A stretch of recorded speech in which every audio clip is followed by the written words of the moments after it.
Clapp and Jones steam engines were piston engines. The machinery was arranged so that the connections between the steam and water cylinders were direct through piston rods, not through shafts and gears or cranks. They also touted the different parts of the engine are manufactured in duplicate, so that any piece injured or destroyed can be supplied to order, with the certainty of fitting. It is reputed that Clapp and Jones engines could produce steam in 4 to 6 minutes after lighting. Their sales literature continued. "We guarantee our engines to perform excellent fire duty through any length of hose, up to 3,000 feet. The sales literature is packed with results from awards where they crushed the competition at test trials, fairs, and expos. But even with all of this positive press, Clapp and Jones was not the single largest producer of steam engines, and they were not the go-to engine for every fire department. Perhaps one of Clapp and Jones' greatest success stories came unwittingly during the Great Chicago Fire of 1871. 2 of Clapp and Jones' steamers were en route to a destination further west, but they were confiscated for use in Chicago.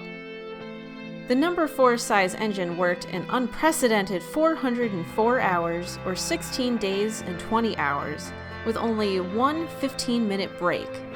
The number 2 size worked 202 hours. And both engines were said to be in perfect running order, even after that long service. There was question as to exaggeration of this service in the name of salesmanship, but the events were independently verified by correspondent John Dokes in the Sunday Mercury in 1871. In July 1887, Myrtilou Clapp died after a lingering illness. He had remained active in Clapp and Jones up until his death. The company's capital assets were constant at $100,000 through the years 1878 to 1892, affirming their success.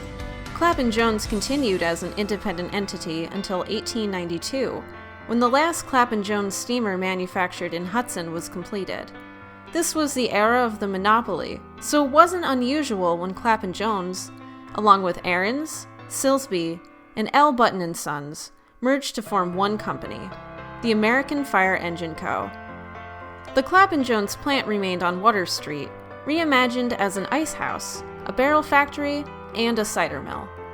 In 1904, the building burned to the ground, and the last remnants of an era may have been lost forever. Luckily, the FASNY Museum of Firefighting has 2 Clapp and Jones steamers in its collections, and they are currently on exhibit at the museum.